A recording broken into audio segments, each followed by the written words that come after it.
欢迎收看《新闻大白话》，我是主持人翟轩。马上欢迎一下这个阶段加入我们讨论来宾，前国安会副秘书长杨永明。翟轩，大家好。好，前大使谢文吉。大家好，各位朋友，大家好。退役少将厉正杰。翟轩好，各位观众大家好。好，马上来关注一下哦。这个在这一回2024联合军演 B 之后呢，看到习近平，中国国家主席习近平的最新谈话哦，他是15、16号2天到了福建漳州、厦门来考察。那他第一站是选择在东山岛，就是这个在两岸关系当中极具军事和政治意涵的一个地点哦。因为东山岛呢是在1953年有爆发东山岛战役嘛，当时国军最后一次大规模的反攻大陆的战役。那西南侧的大城湾呢，就是目前解放军对台登陆作战的一个重要的据点。那习近平有提到了说，要探索两岸融合发展的新路上面要迈出更大的步伐，特别是建设好融合发展示范区哦，还有促进文化交流，弘扬中华文化，然后呢，增加台湾同胞对于民族认同、文化认同还有国家认同感啊。那这一番话之后呢，其实今天另外大家也听到了这个李文忠啊，李文忠他是现任的国防安全研究院的执行长。那他这样子就是我们看今天有3例新闻，还有这样一个报道，让大家看到哇，这个标题很吓人，专家揭开了开战的时间点。习近平说完话，他说快开战了，为什么呢？李文忠讲，习近平试图以这个终身执政必须建立超越毛泽东、邓小平的功劳。第一是中国的 GDP 要是世界第一，第二则是要攻下台湾了。其实他是台湾统一啊，应该不算是攻下台湾哦。那再来，他说要展示解放军跟美军的这个军事实力，可能没有差异。习近平为了要在2027继续执政，对外会采取强硬的措施。意思是什么？就是这是开战的时间点就在2027哦。他听完之后就想说，你是赖清德心腹所以你这一番话是代表赖清德咯。赖清德告诉大家2027要开战。是这个意思吗？那还是说，就是国防部你这个智库啊，国防部智库，你们认为习近平3年之内会攻台吗？那赖清德是做到2028结果2027就要开战了吗？是代表赖清德这一任期是做不完的意思吗？所以等于说，这个李文忠的角色，你怎么会讲这一番话，让大家觉得很讶异哦？告诉大家3年后要开战。很快的，这个不久的将来。那再来看到了辽宁舰因为这一次辽宁舰突然参加了这个2024B 的这个联合利剑的军演。那他也没有返回三亚他也没有回到他的母港青岛他就是在这个海南岛这边暂时靠泊进行了一个短时间的整补之后呢，然后他就说接下来可能会要进入西太平洋或是菲律宾海来进行新一轮的部署那他是为谁停留？现在大家就很好奇，他为什么在这边逗留下来呢？那我们等一下继续来看看到底是为谁停留那目前呢，有根据这些媒体报道，他说现在日方统计辽宁舰这140架次的舰载起降应该大部分都是集中在14号，意味着呢辽宁舰的这个舰载机单日出动的效率可能比起70架次的平均值还要高出一大截。那他在这个期间创造比70架次更高的单日舰载机出动效率，等于改写了中国航母舰载机的出动新纪录也证明了中国的华耀式航母整体出动效率已经接近了这个美国的超级航空母舰。那昨天呢，也有人去问了中国大陆的国防部说，现在这个辽宁队的编队状况是什么呢？因为有媒体报道说，他现在目前绕了菲律宾一圈嘛，之后在这个海南跟山东舰同框。那这个中国大陆的发言人，国防部发言人吴谦，他说现在是在南海训练这是年度计划内的例行安排，那是要提高编队体系这种作战能力。那再来看一下这个停留会不会是为了日本呢？因为日本一直好像都在关注辽宁舰在哪里，说它绕行菲律宾的也是日本的媒体说的哟。那结果今天就有一个消息在微博热搜上面刚刚冲上榜那就是说石破茂向靖国神社供奉了祭品。根据朝日新闻的报道，他说石破茂呢在靖国神社的秋季立大祭期间呢，供奉了名为真神的祭品那但是大祭期间他是不前往参拜。中国大陆的外交部发言人就讲说，中国敦促日方要切实信守正规，而且要反省侵略的历史表态和承诺，彻底呢同军国主义来切割，以这种实际行动取信于亚洲邻国以及国际社会。因为其实中国大陆对于中国人而言啦，其实靖国神社真的就是一个你不能去踩、你不能去碰的一个红线，怎么会石破茂这样子的一个动作？所以在这个网络上面引发了轩然大波。那的确，现在这个中俄的一些军事上面的海军啊也好，或者是陆军也好，军事上面的连结动作是越来越多。在9月27号北方互动2024结束之后呢，其实中俄双方的这个军舰呢，也开始在继续这个联合巡逻，参与了反潜的防御以及海上的救援作战训练演习。那像是俄罗斯的这个潘杰列耶夫海军上将号，还有特里布茨的这个海军上将号呢的这些驱逐舰，还有中方的这个西宁号、无锡号驱逐舰，还有临沧号的护卫舰、太湖号的补给舰也都有参与哦。但是现在目前不太清楚是不是在这个阿拉斯加附近这个美国海岸附近来航行。但是日本防卫省一直盯着，他们就说，中俄的队伍在周5到周1的动向，他们发现在这个冲之鸟岛这边的东北部海域好像发现了他们的一些踪迹，所以他们现在日本也是挺担忧这个中俄不断在海上的这些行动。当然对于美国来说也是回应你美国一直在我旁边军演，中俄也过去你来我往一下。那首先我们来请教一下介老师怎么看这个台海只剩3年吗？台海我一直不太赞成定什么时程表啦我觉得台海只要这边台湾搞这个法理台独的话，那立刻就开战了。那现在大陆，我认为这一次的联合利剑2024B基本上这个定位为这个一个怎么讲呢？一个演习，可是它的实质上它是一个军事行动。那演习没有这么近的啦，没有这么近的，基本上它就是一个军事行动，只是没有直接开火而已。那所有的这个布阵都摆好了所以我认为就变成就是说，这个两岸大陆会不会攻台？这个讲这种时间表的我觉得基本上，我觉得没有根据啦。你说谁一定要攻台没有？我觉得就是看这个台湾这边的作为是怎么样。大陆它有这个反分裂国家法嘛，它有非和平手段解决台湾问题的3个这个状况情境嘛。所以我觉得就是说，这个是一个条件的问题，你有没有符合那个条件？你有符合条件的话，中国大陆不打也不行。对，他非打不可的。因为习近平在接见一些就是说我们台湾的这个访宾的时候，曾经也说过嘛，说台湾宣布独立的话，他说如果中国共产党政府没有采取措施的话，他说中国大陆的人民会把这个政府把他赶下台的。所以我觉得这个李文忠不知道是什么，又突然变成了预言家又变成什么战略学家，反正这个什么国防研究好像谁都可以做那李文忠以前不是这个背景的，我知道那现在是，所以我觉得这种讲法没有什么意义啦。那你如果不要等2027，你明年你这边台湾这个民进党政府修宪更改国号，然后或者对于照这个大法官会议重新解释中华民国领土范围的话，你动一下，你看看会不会两岸会不会打起来？我觉得根本就毫无悬念的，大陆一定动武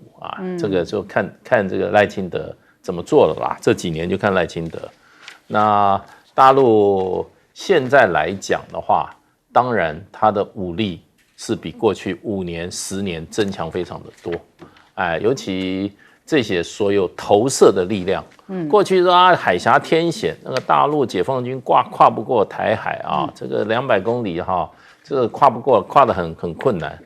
那10年前大陆也没有什么，也没有航空母舰这次2024的 B 的这个联合利剑演习，航空母舰就放在我们台湾的东海岸过去我们搞这个加3计划，认为我们的空军只要靠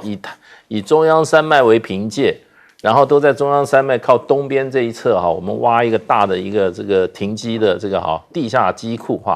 我们就可以保存战力。现在看起来东边的话，中国大陆航空母舰120-130架这个攻击性的战斗机就放在那个地方，一个活动的一个这个空军基地，那这个战略情势不都改了？而且你可以看出来，中国大陆现在这个海军走向深蓝海军，不只是第一岛链突破，现在在第一岛链跟第二岛链之间，这个练兵频繁那现在在北太平洋化，直接往美洲的这个怎么样大陆逼近，所以情势转变很快啦。我觉得最主要就是说要有实力。那这个李文忠这些人每天就在那边拿高薪在那边讲一些大家都觉得这个还需要你研究个半天才知道吗？对不对？这一般老百姓都知道的，拿了那么多薪水做了那么久的官，你对台湾的防卫有什么贡献吗？你有种你就把它说出来嘛。大陆动武的条件是什么？不是时间的问题啊。动武条件就是看你们这些搞台独的，今天把两岸搞成这个样子，你还在那边预测什么时候打仗？对，那你打仗的时候，你告诉我一下，你们这些民进党高官有没有人让自己的子弟先到军校去念军校啊？你有没有出来号召一下啊？看你们这些中常委，把你们的家族里面有今天在军队里面服役的，有在军校念书的，没有的话，你就下个命令。执政党的中常委或中央委员家里面每一个都要小孩子送到军校去念书，那再来谈吧，要不然我不晓得是要吓自己还是吓我们，都没有用的啦。好，来请教杨老师。习近平到东山岛，东山岛在这个闽粤的中间嘛，绍安的外面，这个岛还不小。其实我看了一下地图但东山岛曾经发生过2次的战役。一次是1950年的5月吧，那就是在国共之间的战争的时候呢，共产党就是夺下了东山岛。那一次是在1953年的7月的时候，那个时候其实是胡琏将军，然后呢率了大概是1万名左右的国军，然后呢在1天的时间想要攻下东山岛，但是呢共军这边在这个及时的这个增援所以呢没有拿下东山岛的制高点，那就撤军了。1953年的7月，那个背景其实也是刚好是韩战的最后期，而这个东山岛的第2次1953年的战役，我们看到的报道其实是美国的 CIA 化身的西方公司，跟台湾这边共同来去策划这个1953年7月，然后呢攻东山岛。它其实是要牵制引发战争，然后呢让中国大陆在这个韩战呢要有所退缩但是2个目的都没有达成。但是1953年东山岛战役之后，其实国民党这边就没有再有任何一个实际的所谓的反攻大陆的作为。因此东山岛的战役从大陆这边的角度而言是什么意思呢？是守住领土，然后呢是第一个是恢复这个领土，第2个呢是守住领土。那这个延伸到这一次的联合利剑 2024B 是什么意思呢？那就是对台湾，他认为中国神圣的领土要怎么样的拿下，怎么样的守住。这个意思大家懂吗？所以我觉得2个意涵第一个意涵就在这个军事的层面。这个军事层面我刚刚讲的，从联合利剑到这个东山岛，东山岛过去1950跟1953 2次战役的意涵，也就是解放军守住领土，那没有被国民党拿去。那他们认为那个时候的国民党在1953年的时候是跟美帝共同来策动这个东山岛的战役。那现在呢，这个联合利剑 2024B 它的辽宁舰其实摆在那边就是在嚇阻美军的这个介入。那同时我们看到辽宁舰现在在这个区域持续的航行，以及它跟俄罗斯在就是整个联合演习的部分已经好多年。这个当然主要还是嚇阻美国了，因为俄罗斯的核子弹头的数目有一定的这个嚇阻能力，再加上就是前一阵子的东风31A机，所以大家看清楚这个大的这个图案。那可是另外一个层面那习近平在这边来讲什么呢？两岸的民族认同、文化认同跟国家认同，所以跟这次联合利剑的演习主轴就是这个什么呢？反台独的一个演习。它只要你持续的还是不断的一种冲撞式的台独论述跟主张，想要依美谋独，这都是大陆这边说的。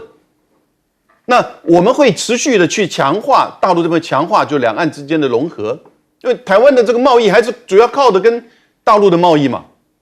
但如果你在民族文化、国家认同上你持续的做切割的话，那其实那就是东山岛战役的意涵。那他一定会守住国土的。好，来请教一下厉将军。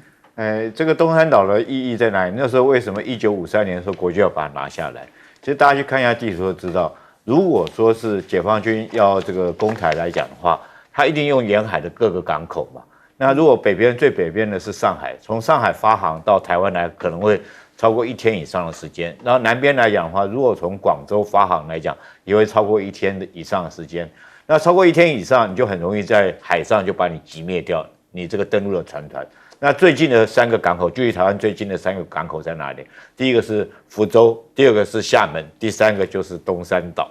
就是东山里面那个大城湾。这3个岛距离台湾，这个港口距离台湾最近。然后，所以那时候金门、马祖为什么要放那么大的守军在那边？就是我堵到你的厦门跟福州2个港，让你没办法在这边战备集运，然后装载渡海攻击。然后那时候希望夺取东山岛，也是希望要封住大城湾，然后堵到那边，不让你在那边集结渡海。所以对我们来讲的话，防卫作战是很重要一个地方。那这次来讲，我觉得虽然讲联合利剑 B 是从14号开始演习，但是我们台湾媒体都没有注意到，其实在上个月9月4号的时候，他在大城湾演练什么呢？演练叫做这滚装货轮的装载。什么叫滚装货轮？就是装货车、装卡车的，然后可以装推土机的。当战时的时候，就可以装战车、装大炮、装运输的车辆。那为什么他在9月4号在这边这个实施这个装载的演练？然后这时候又是习近平去那里看，真的是不容我们忽视这件事情。那如果说是他一旦滚装货轮渡海来讲的话，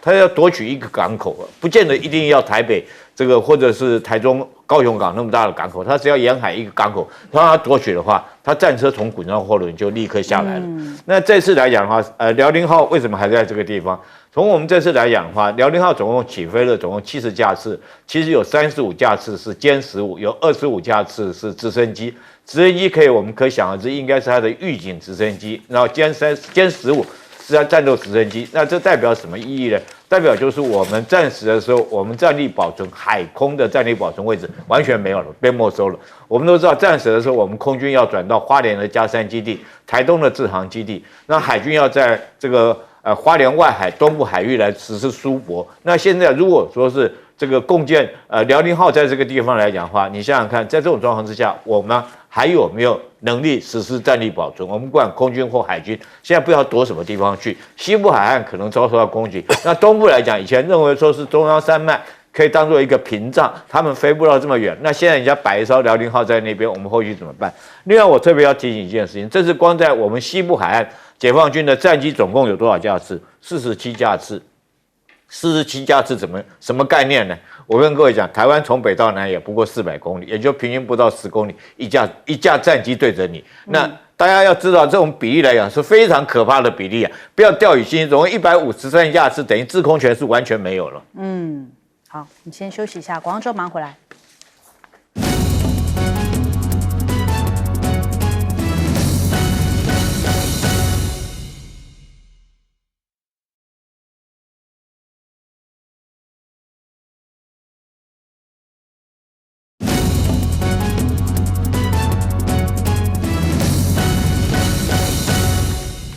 好，我们现在看到这个第一岛链这边真的是不平静。除了我们刚刚讲的台海之外，其实现在朝鲜更是烟硝味已经是拉升到了一个临界点了，两韩彻底断了。那你看金正恩他是直接修宪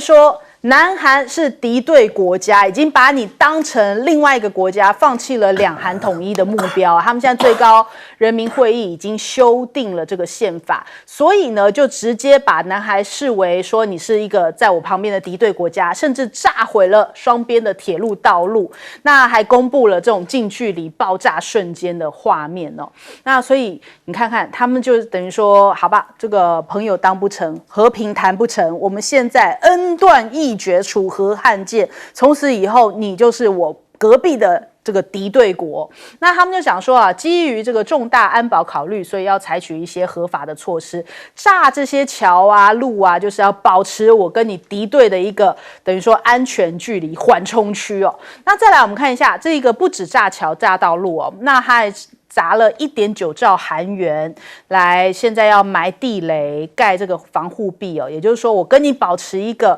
就是军事上面的一个距离。那他们现在正在盖一些反战车的防护壁，最长甚至达到上百公尺。不止如此呢，现在双方的部队战斗的部队哦，已经集结在38度线，等于说南韩也已经说了，他们要做好跟北韩对抗的准备。会不会赶快就已经眼前要擦枪走火，在大家现在很紧张、很担忧，在关注这个朝鲜的紧张局势哦。那现在目前专家就分析，可能呢，接下来北韩有可能会在这个半岛。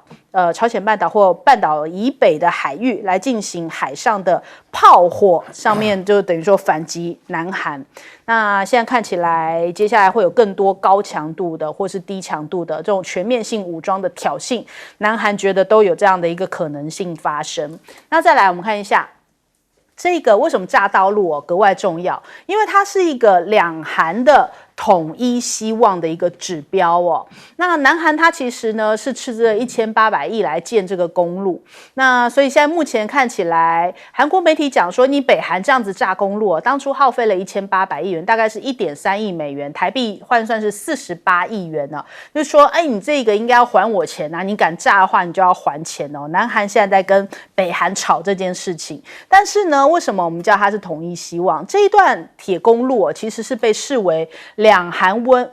韩关系的温度计。那关系和缓的时候就通车，紧张冲突的时候就会封锁中断。那其中呢，京义线也是被视为统一的希望。它原本的构想就是南北韩一日生活圈，不过现在看起来是不太可能了，因为已经炸毁了。那当时呢，在2000年的时候，前南韩总统金大中跟前北韩领导人金正日签署了这个南北韩的联合声明，同意来铺设京义线的铁公路。那这就成了反映两韩关系的一个温度计。你看，当时南北韩可以这样子牵起手来哦。那它其实呢是从这个江原道出发，通往高城跟这个圆山，用于观光，也可以来送一些救援的一些物资援助物资给北韩。可是现在这个火药桶，朝鲜半岛是不是快要被点燃了？连中国大陆的一些学者，这个专门在关注朝鲜问题的学者，他有提到，现在双方已经出现一些情绪化的表现擦枪走火的可能性是存在的。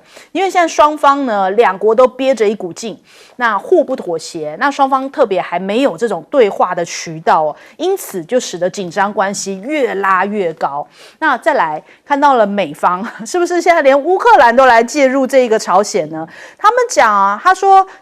这个北韩呢，其实是乌克兰战争的参与者。美国是不是现在开始找罪名来对付北韩了？那反而是泽伦斯基跳出来在指控北韩。他说，北韩不仅向俄罗斯递交武器还派遣人员。韩国的政府就是南韩的国防部这么说。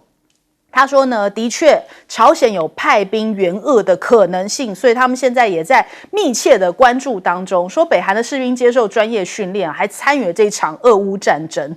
就现在这个罪名扣上去了。那还有美国跟韩国、日本、法国、英国等11个国家，也就是你可以想象的跨的OCUS 那一些或者是这个 G20 那一些 G7 那些国家，又开始组成了11国来联合制裁监测这个北韩，说接下来呢要弥补一个空缺，因为说联合国好像没有要做一些动作，所以他们要填补联合国的空缺，来对于北韩进行制裁。这有一种既视感，好像就是俄乌战争刚开始的时候，又要开始对抗俄罗斯，现在顺理成章又要开始对抗了北韩哦。那我们先来问一下介老师怎么看现在这个朝鲜的紧张？当然，就是朝鲜跟韩国之间关系的紧张啊，已经在延续了快2年了。最主要就是尹锡悦上台以后啊，他走2个路线，一个完全亲美，一个积极亲日的路线。韩国的政权在2次大战以后啊，有亲日啊，大概尹锡悦是第一个。那事实上从北韩角度的话，这个日本应该是南北韩的共同敌人。对，那现在南韩已经跟日本人已经和解，已经这个杯酒言欢了啊。那所以我觉得这个对于对金小胖来讲啊，他也应该是相当意外的。那而且这尹锡悦他对这个朝鲜半岛啊，他的这个未来啊，他一直想要把这个核武器带到南韩来，所以他跟美国在谈这个朝鲜半岛的未来的时候，他说我韩国本身要发展核武器，要不然的话，你就美国对于韩国的这个朝鲜半岛，尤其韩国的核子保护伞啊，要有一些不一样的做法。所以呢，去年的时候你就看了这个美国的这个核子这个潜艇啊，2度到了韩国。在韩国釜山港跟这个济州岛都出现了，那这个其实从北韩的角度上来看，当然就变得是非常不友善了。那所以今年的年初的时候，那北韩修改它的内部的法律规定，已经把这个韩国作为头号敌国，而且它的用语上也不用同胞也不用统一这样子的字眼，通通没有了，就是大家就是敌人了不共戴天了。那这一次事情会闹开的话，最主要是因为北韩11号的时候他们这个政府说，过去2周，他说南韩的这个无人机多次进入到北韩的平壤上空投掷各种政治的这个抹黑这个朝鲜政治现状的这些非常荒谬的一些内容的政治传单。他说这个是这个韩国的军方经查证，韩国的军方是幕后的黑手。他觉得这个对韩国来讲，对朝鲜来讲是极大的侮辱跟颠覆，完全不能接受。对，所以呢，这个两岸这个两韩之间关系就开始极度恶化。那当然韩国的军方他出来说，他说不是他们做的，他只是没有，他不承认。那可是呢，这个他说是民间团体。韩国有一个自由朝鲜的这个团体，都是脱北者成立，天天在搞这个气球、搞传单的。就他负责人也出来说，不是他们做的，他们没有无人机。所以呢，到底是谁做的，现在也不晓得了。不过呢，现在不只是北韩方面的动作大，南韩前天的时候呢，首尔上空充满了坐战斗直升机，这是韩战结束以后第一次出现。所以不只是北韩现在情绪很激动尹锡悦情绪也很激动，所以呢，虽然有人说不会擦枪走火可是这种情势都很难说的。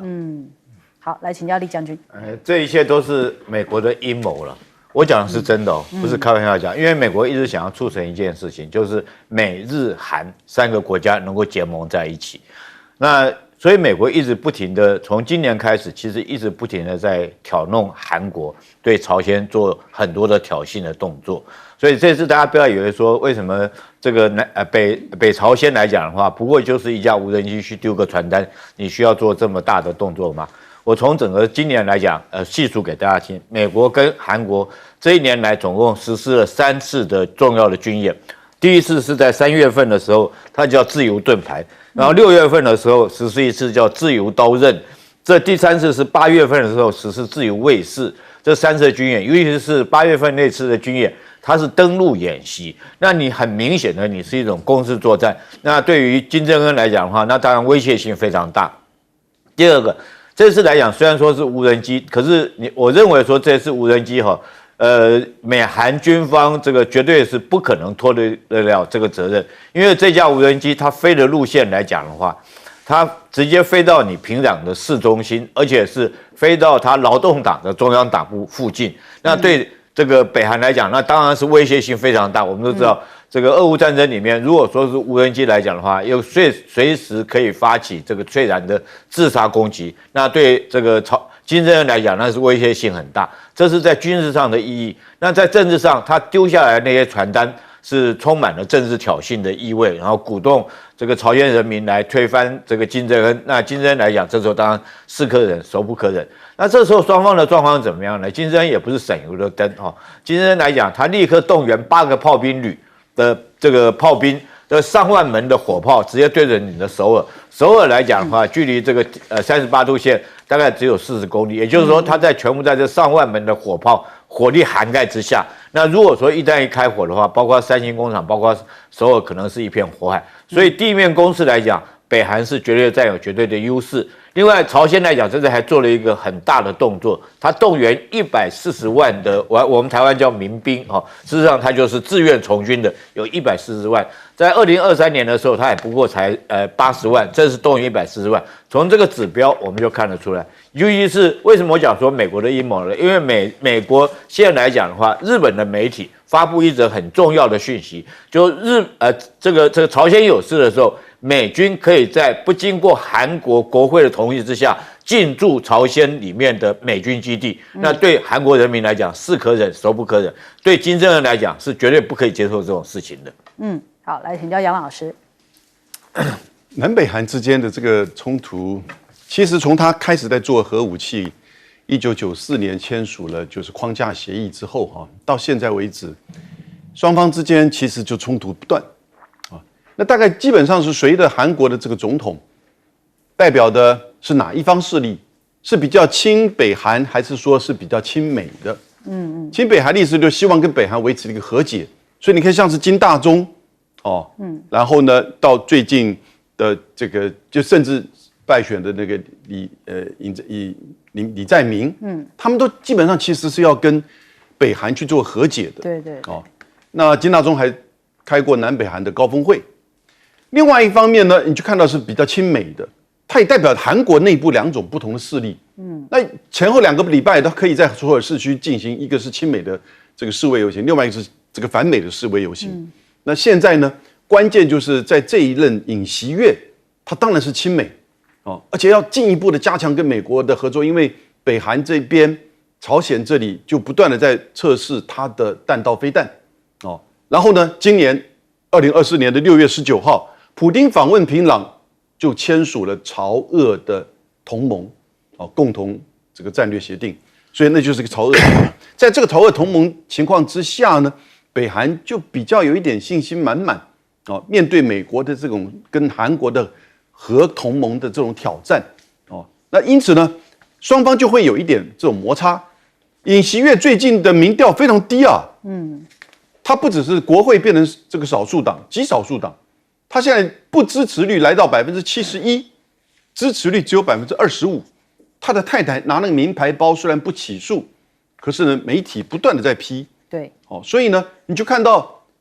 一边是空飘的气球，一边是这个无人机，就双方就是开始在不断的就彼此的有一点挑衅，彼此看不顺眼，彼此对对方的朝俄同盟、美韩的核同盟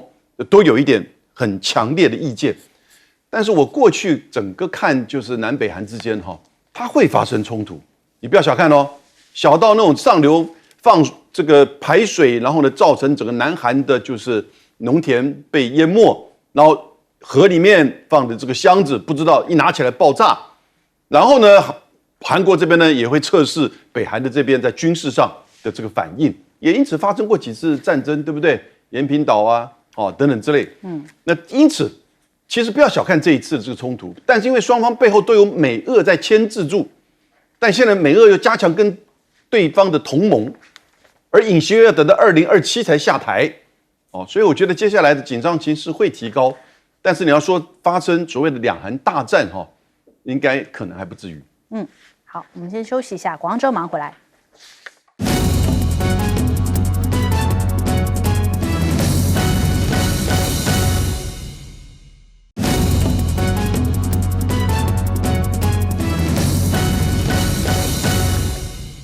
以色列才答应了美国说，不攻这个贝鲁特哦，就黎巴嫩的首都，结果没想到食言了。马上来看一下哦，他还趁着在开会的时候来炸了这个贝鲁特里面，就是他们就是黎巴嫩贝鲁特南部的这边大巴蒂夜市。那结果他炸这个市府大楼哦，造成了至少6死，而且其中一位还是市长。卡希尔因此也在这一场轰炸当中丧命哦，包含了市长有16死50伤。那离国的官员就表示说，目前11波空袭哦，其实已经这个袭击了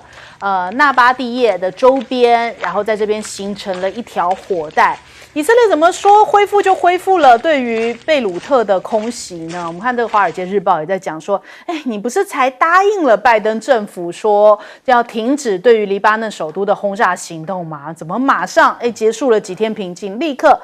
就悄悄的又恢复了轰炸？那现在以色列还公布了一个死亡名单哦，就说13位真主党的高层哦已经被全面的追杀了，然后这样子这个猎杀名单，他说现在目前只剩下2个要角下落不明。那哈勒维他有提到，他说真主党隐匿死伤消息哦，捏造以军的损失，那也凸显出来恐怖主义的处境困难呐。那以色列不甩美国继续空袭，还包含了戈兰高地这边现在进行排雷哦，是不是有意要扩大前线呢？我们看看这个以色列的国防部长格朗特，他讲说呢，这个以色列我虽然跟你一切谈判都在进行当中，但我不会因为在谈判我就暂停对于你的一些战斗哦，也就是说轰炸持续，但是呢，我一方面在跟你继续谈判。那以色列现在他们在戈兰高地这边跟邻近叙利亚的非军事区这边，他们讲说正在进行排雷，有可能要扩大对于真主党的地面行动。那再来看看CNN 的一个消息，他说消息人士透露这个以色列回应伊朗的攻击计划应该会在美国总统大选前完成。那我们数了一下美国总统大选到现在至今大概倒数19天，换句话说，是不是以1的大战呢？就在这19天内，不到3个星期时间，可能就要发生了呢。那这个美国现在目前，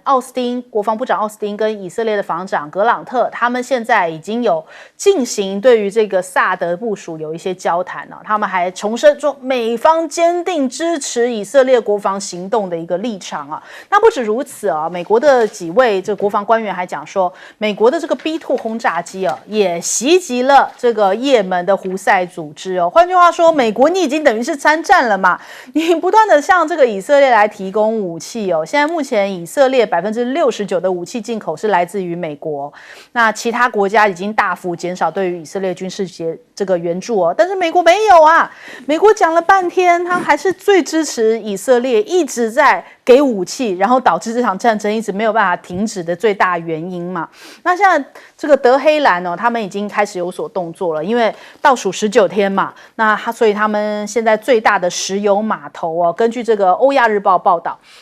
伊朗的超级油轮已经离开了他们最大的石油码头，就是这个哈尔格岛。那哈尔格岛呢，其实它是位在伊朗的西北海岸，大概只有15英里左右的距离那它其实要处理伊朗90%的原油出口，石油也会透过管道呢输到这个伊朗。因此呢，这个如果以色列对于伊朗发动攻击的话，恐怕短期之内会使得原油的价格飙升大概5%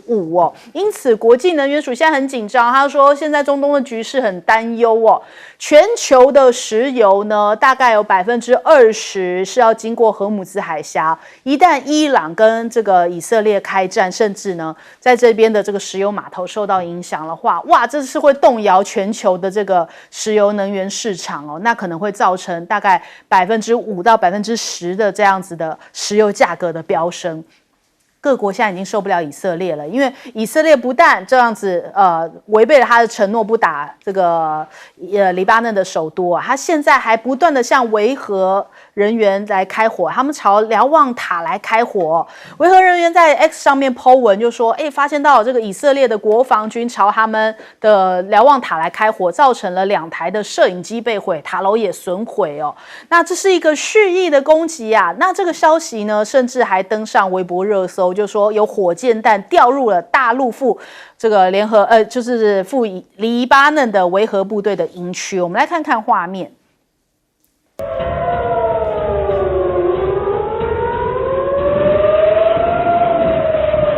11点多的时候，一枚火箭弹掉入了我们营区，并发生了爆炸。在爆炸的地方造成了我们这个水管的破裂，现场还留有这个爆炸的破片和火箭发动机。还好，当时我们所有人员都在掩体内防护，没有造成人员伤亡。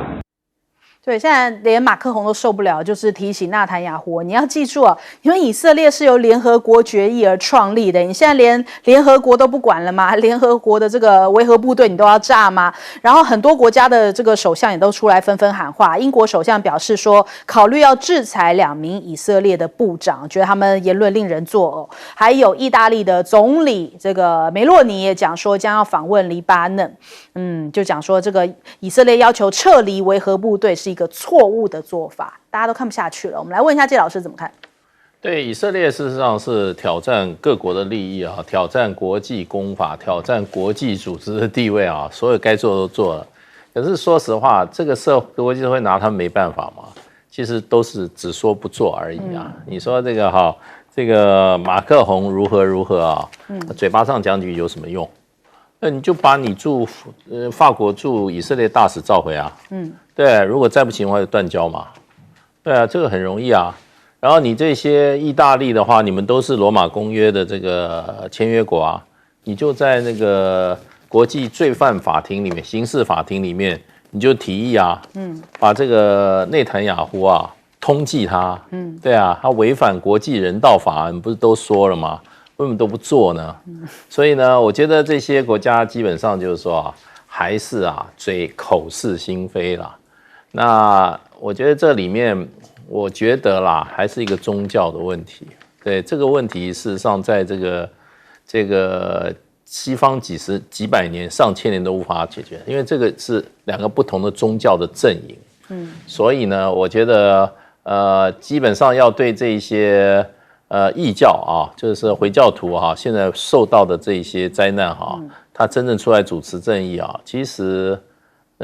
历史上近代史上不多见，也没看到，所以还是我觉得这有很多宗教跟种族的问题在里面。那当然，现在这个最近我看 CNN 有一则报道说，这个在黎南地区被攻击的这个区域是属于黎巴嫩的基督教的，这个基督教的这些居民所居住，可是也没有影响这个整个西方对这个目前以色列在这个黎巴嫩为所欲为的作为。对，那看起来好像说，哎呀，都已经不简单了，都出来谴责了。其实就我们来看的话，很多事都没做。另外一方面，也可以对以色列进行禁运啊，然后呢，对以色列进行各种制裁啊。西方不是最娴熟于这些事情吗？没有一个国家这样做，自己的维和部队被打了都不敢做，所以呢，你对他们还有什么期盼吗？我觉得，应该是你不可能他们会有什么具体作为的啦。好，来请教杨老师。刚查了一下，从去年的10月7号，哈马斯攻击以色列当天，造成以色列1135个人死亡。我们谴责哈马斯的恐怖攻击。但是以色列接下来用了1年的时间做报复、做屠杀，到昨天，在加萨地区已经死亡来到43165人，中间有17000人是小孩，是儿童。你有没有谴责以色列在加萨的暴行？然后呢，他从去年针对真主党就黎巴嫩的这个轰炸，尤其在过去这几个礼拜，死亡已经来到2350人，包含当中用那个呼叫器，造成3000个人受伤，35个人死亡。那这些数字，我每次上来谈这个东西，我都帮大家重新update 一下这个死亡的数字我已经都快念不下去了，对不对？可是中东大战会不会发生？我觉得中东大战在短期内不会发生，以色列可能会在这个几天呢去打这个伊朗，但我觉得他那个效益已经递减。他对以色列而言，他不如去打黎巴嫩。他这个时候为什么把伊朗给再牵扯进来？他的眼前重要的是黎巴嫩，他甚至可能将来会已经地面部队出去，他现在要赶走这些 PKO 联合国的维和部队，在那边碍眼。在那边挡住了他主要的这些占据的高点，在那边呢有没有办法去进行他尽情的屠杀？因为大家都看着那边，那这50个国家里面40个国家说就是不走，你拿我奈何？我就是要挡住你继续的这个屠杀。那美国这里呢？美国这边我看了美国的新闻报道我觉得蛮恶心的。《纽约时报》说，拜登准备要改变策略，因为选前怕影响到美国大选，所以选后呢，可能就会对以色列采取制裁行为。好好笑哦！因为美国大选选举结束之后，拜登就变成是一个观察政府了，看守政府了。那你还能做什么东西？这个时候你要采取任何的重大的作为，你一定要问的那个总统，虽然他只是总统当选人呐，我们蔡英文总统可能会去见他，也不一定但是呢，就是说。这个所谓的选后制裁，又在那边美国媒体跟美国的政府在那边自我安慰，你拿以色列无可奈何，不只是无可奈何，你根本就是一个幕后黑手。美国的布朗大学说，从10月7号到现在，美国已经给以色列180亿的这个炸弹跟弹药，所以43000个加沙的死亡，17000个儿童，有多少个是死于美国的炸药？我看很多吧。好，来请教厉将军。以色列不只是挑战联合国他根本就是在挑战做一个人类的一个基本的一个道德的底线。你知道英国首相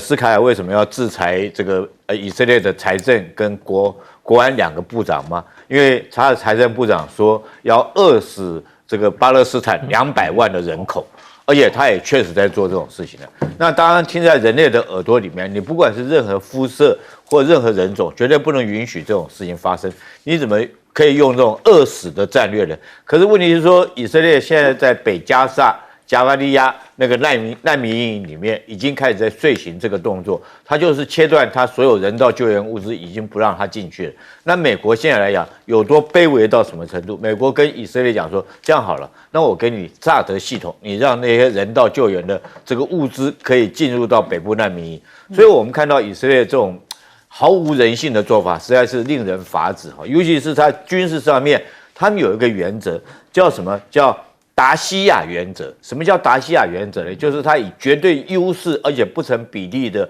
战力，然后做毫无差别的攻击，来歼灭你所有他认为的敌人，然后来达到他的战争目的。也就是说，他已经在加沙已经实施这个样。我们看到现在来讲，加沙地区这死伤人数，不管是不是哈马斯组织，包括平民，他都用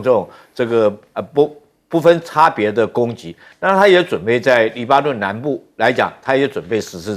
这个惨无人道的杀戮。只是说，目前联合国的维和组织在这边让他这个在受到所有眼睛都看到状况之下，他还不敢那么嚣张。可是我特别要说，以色列这次有没有能力来达到跟以前几次战争同样目的？我们看到这次来讲的话，它有所谓的铁穹系统。从这2天，我们看到它很多的，包括电力设施，包括它城市，包括它的军事基地，很多都遭受了攻击。那很明显的遭受了2种武器的攻击。